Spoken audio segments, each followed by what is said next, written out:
पूर्णिमा होती हैं, उन पूर्णिमा में आज की जो पूर्णिमा बहुत मायने रखती है, बहुत। हम फिर निवेदन करेंगे, आज की जो पूर्णिमा है, प्रयास करो भोलेनाथ जी को एक श्वेत चावल का दाना शंकर भगवान को समर्पित जरूर करो।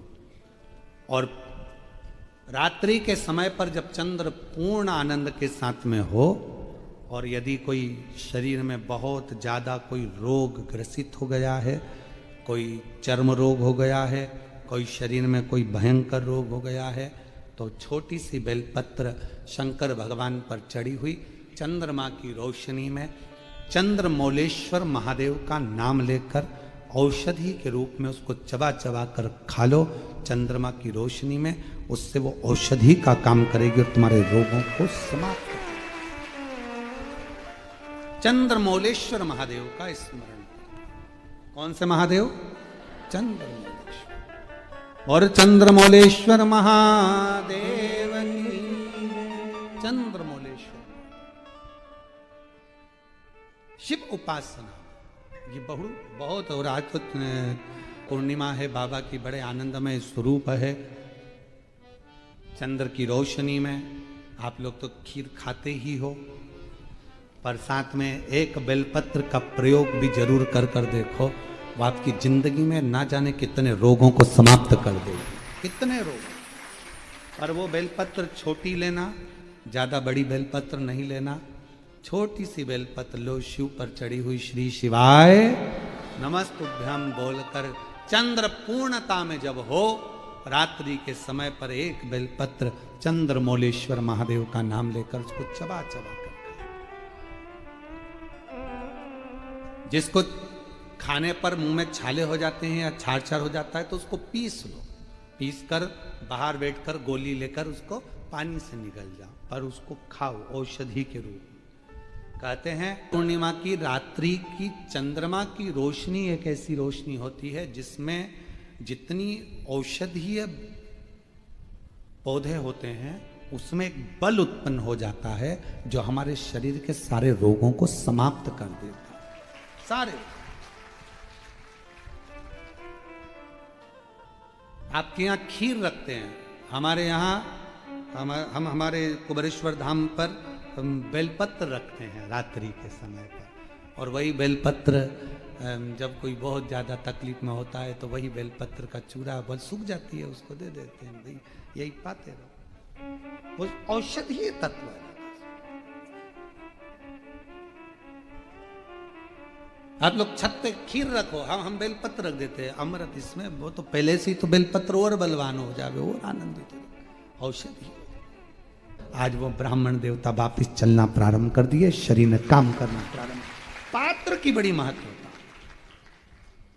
तुम्हारे घर में दीपक रोज लगाते हो रोज?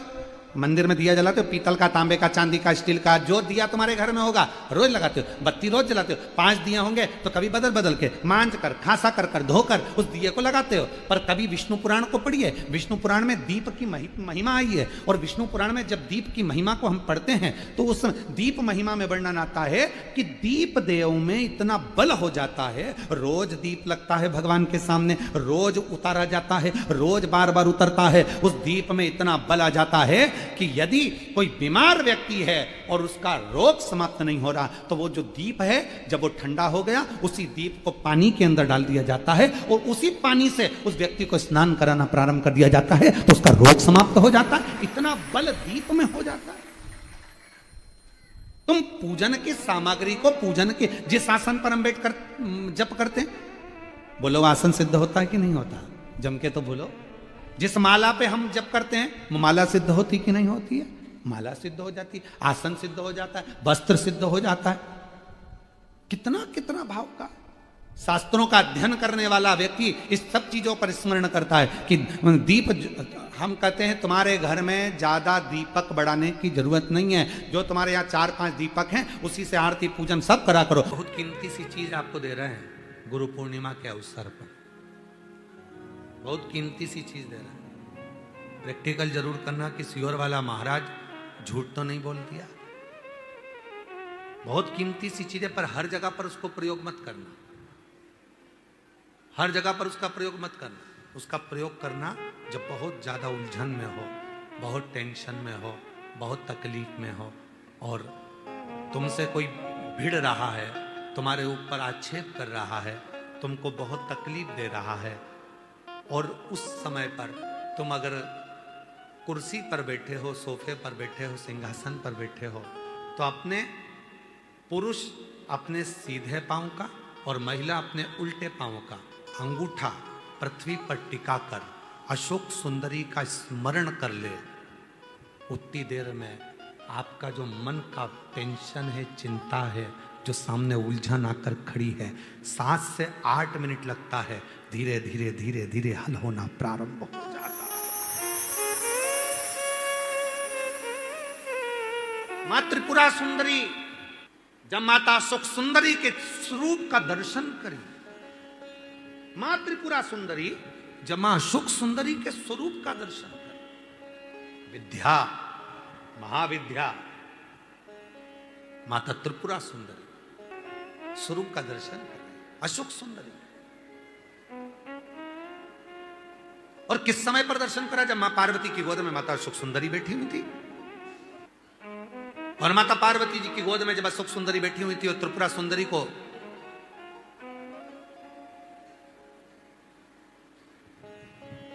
मां जगतजननी जगदम्बा अम्बा ने अब उस विद्या को स्मरण किया, और माता त्रिपुरा सुंदरी ने जब अशोक सुंदरी का दर्शन किया, देखा, देखकर क्या दूं मैं इस मातृ शक्ति की गोद में जो बैठी है उसको क्या दिया?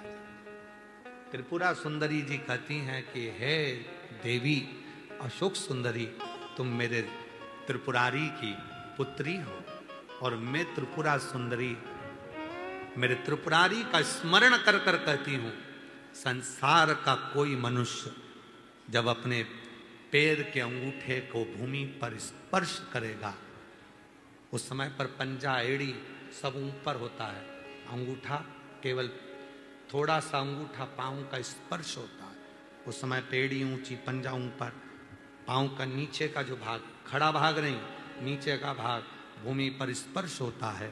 और उस समय पर जो अशोक सुंदरी तुम्हारे नाम का स्मरण करेगा और जो उस स्मरण में पाएगा, त्रिपुरा सुंदरी कहती है मैं स्वयं त्रिपुरा सुंदरी उसकी उलझनों को समाप्त कर कर उसके जीवन को खुशियों से भर। ये त्रिपुरा कह रही है, ये विद्या कह रही है, मां त्रिपुरा सुंदरी।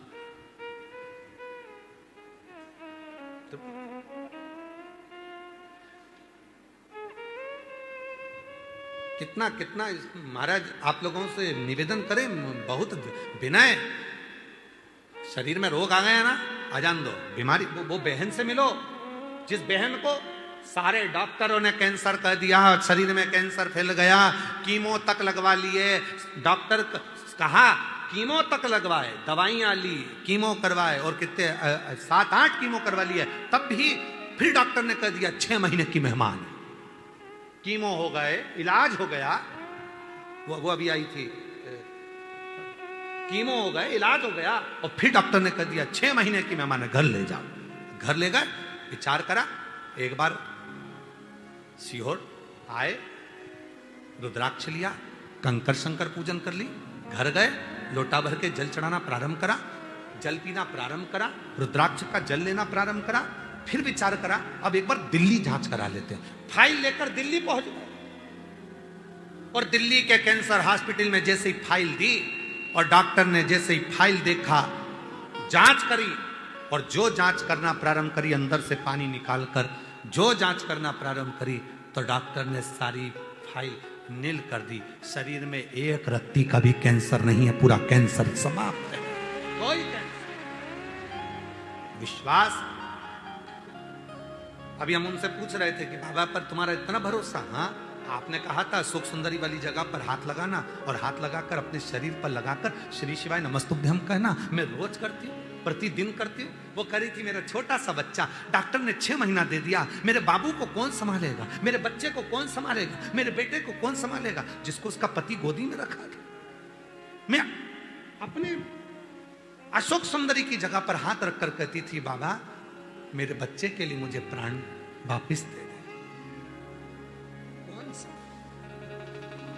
कौन? महाराज, वो तो आज का समय हो गया जो कई मंदिरों में भगवान शंकर के शिवलिंग को स्पर्श नहीं करने देते। कई मंदिरों में भगवान शंकर के शिवलिंग को स्पर्श नहीं करने देते। शिव पुराण की कथा कहती है, जब स्त्री हो, पुरुष हो, बेटी हो, बेटा हो, स्वस्थ हो, बीमार हो, पशु हो, पक्षी हो, जानवर हो, चाहे जलचर हो, चाहे थलचर हो, चाहे वायुचर हो, जब किसी शिवलिंग का स्पर्श करते हैं और याद करते हैं, उसी समय से संकट कटना प्रारंभ हो जाता है।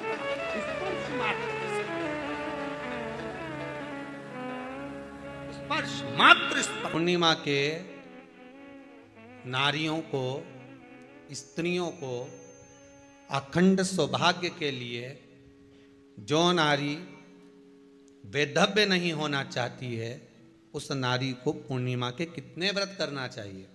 जिस नारी के यहाँ संतान नहीं हो, औलाद नहीं हो, उसको पूर्णिमा के कितने व्रत करना चाहिए?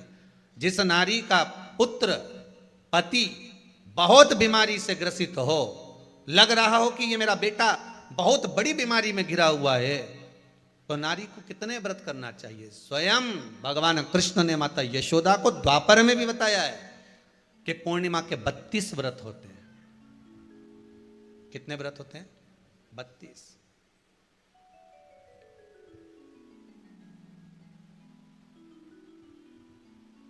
स्वयं भगवान कृष्ण यशोदा रानी को, माता यशोदा जी को भी बता रहे हैं 32 व्रत। अब आपको किसी ने बता दिया होगा कि 8 कर लो, 7 कर लो, 6 कर लो, 12 कर लो, इसलिए आपने बोला कि 12 कर लीजिए, 32 कर लीजिए। अरे यहां तो द्वापर की कथा भी कहती है। यशोदा जी ने एक बार भगवान कृष्ण को रोक कर कह दिया, ए कन्हैया रुको। कन्हैया बोले, बोलो मां क्या बात है? कन्हैया जरा रुकिए, इधर आओ जरा। भगवान कृष्ण आए। हाँ मां बोलिए। किस जगह का प्रसंग है ये? जिस समय पर राधा रानी कुरुक्षेत्र में नंद बाबा और यशोदा जी को लेकर कुरुक्षेत्र के कुंड में, ब्रह्म सरोवर में स्नान कराने के लिए लेकर जाती है, ग्रहण का समय पर। और जब भगवान कृष्ण उस कुरुक्षेत्र के उस सरोवर में स्नान करने आते हैं, तब यशोदा जी ने अपने लाला से प्रश्न किया है, पूछा है, नारी वैधव्य होकर ना मरे,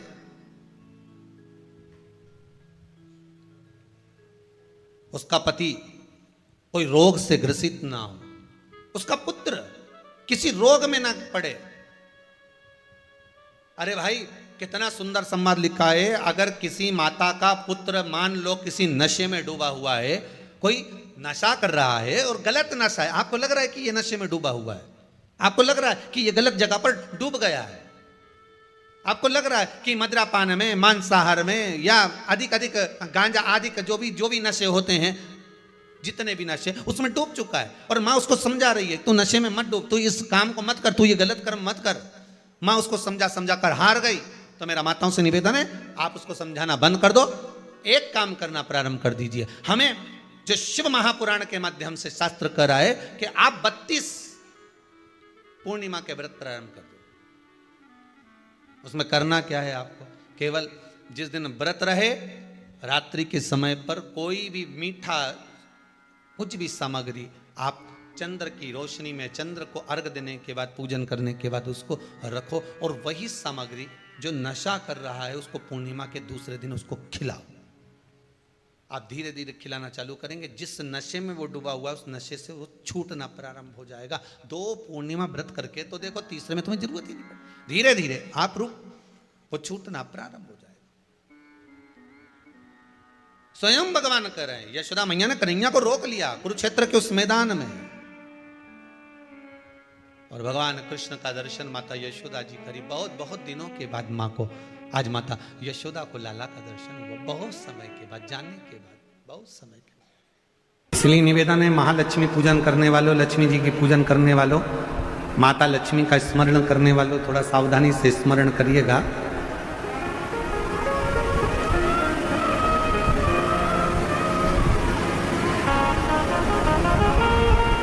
वासुकी नाग की धर्म पत्नी सतशीर्षा।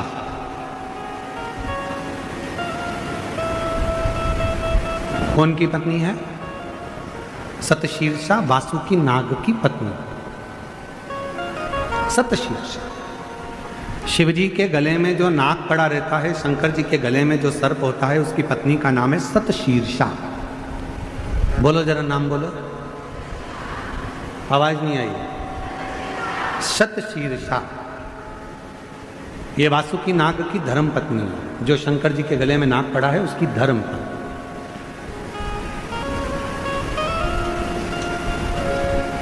कहते हैं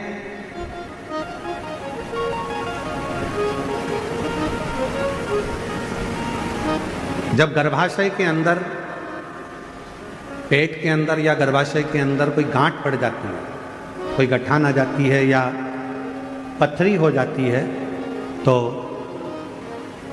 दुर्वा का जो दुर्वा बोलते हो, दूब बोलते हो उधर, जो हरी हरी दुर्वा होती है, गणेश जी को चढ़ती है दुर्वा। एक दुर्वा, एक बेलपत्र शिव जी के शिवलिंग पर चढ़ाकर वासुकी नाग का स्मरण कर कर सतशीर्षा माता का नाम लेकर यदि प्रातः के समय पर वो बेलपत्र और वो दुर्वा खाना प्रारंभ करा जाए तो लगभग 20 से 22 दिन लगते हैं, और गर्भाशय में कोई गठान हो, पथरी हो, तो वो धीरे धीरे गलना प्रारंभ कर देती है। सतशीर्षा नाम की इतनी महत्व। और सतशीर्षा नाम यहां भी काम आता है जब कोई नारी के, स्त्री के रजस्वला धर्म की कोई तकलीफ हो, नारी को रजो धर्म से जुड़ी हुई कोई प्रॉब्लम हो, रजो धर्म से जुड़ी हुई, रजस्वला धर्म से जुड़ी हुई, 15 दिन 20 दिन तक रजो धर्म ही जा रहा हो, या रजो धर्म से जुड़ी हुई कोई प्रॉब्लम हो, या रजस्वला धर्म से जुड़ा हुआ कोई भी कारण हो, या पेट में दर्द हो, या तकलीफ हो, या कष्ट हो, तो केवल सतशीर्षा का नाम लेकर यदि शिवजी के शिवलिंग पर, जरा समझिएगा, जैसे ये शिवलिंग है और शिवलिंग है, सतशीर्षा का नाम लेकर अशोक सुंदरी वाली जो जगह है, यहां से जल चढ़ाते चढ़ाते शिवलिंग के चारों तरफ 7 बार यदि जल की धार लगाई जाए और उसी का जल झेलकर नंदी के पास बैठकर सतशीर्षा का नाम लेकर अगर पिया जाए तो रजो धर्म से जुड़ी हुई जितनी भी तकलीफ हो, रजस्वला धर्म से जुड़ी हुई जितनी भी तकलीफें होती हैं, वो धीरे धीरे समाप्त होने लगती है। सतशीर्षा वासुकी नाग जी की धर्म पत्नी का नाम है सतशीर्षा।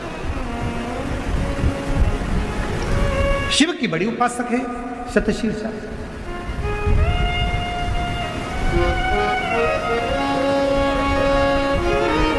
कहते हैं जब समुद्र का मंथन हुआ, देवता और राक्षसों ने मिलकर मंथन करा और वासुकी नाग की नेति बनाकर, सुमेरु पर्वत की रई बनाकर जब मंथन करना प्रारंभ करा कच्छप भगवान की पीठ पर, और मंथन करते करते जब सब लक्ष्मी, माणिक, मोती, ऐरावत, अप्सरा, गंधर्व सब आनंदित, विष, अमृत सब निकल गया, तब आखिरी में जो नेति थी वासुकी नाग थे, उनको ले जाकर एक कोने में डाल दिया। घिसते घिसते घिसते घिसते वासुकी नाग का पूरा शरीर बेकार हो चुका था, पूरा शरीर बेकार हो गया। तब शिव महापुराण की कथा कहती है, सतशीर्षा ने अपने पति वासुकी से कहा कि तुम चिंता मत करो, तुम्हारे शरीर में बहुत कष्ट हो रहा है, मैं जानती हूं, मैं ये जानती हूं कि तुम्हारे शरीर में कष्ट हो रहा है, तुम चिंता मत करो। सतशीर्षा ने अपने पति के पास में बैठकर शिव के नाम का उच्चारण करना प्रारंभ करा।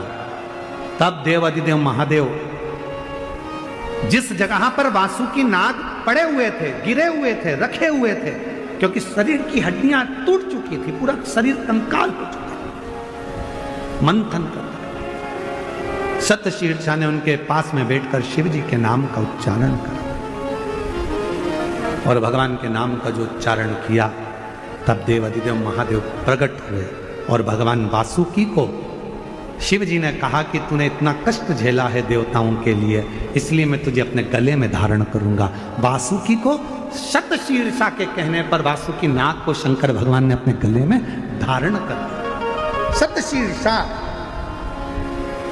वासुकी नाग देवता की धर्म पत्नी, एक ऐसी धर्म पत्नी जो भगवान शंकर की आराधना में, साधना में, भजन में, कीर्तन में, स्मरण में डूबी रहे, वो सब।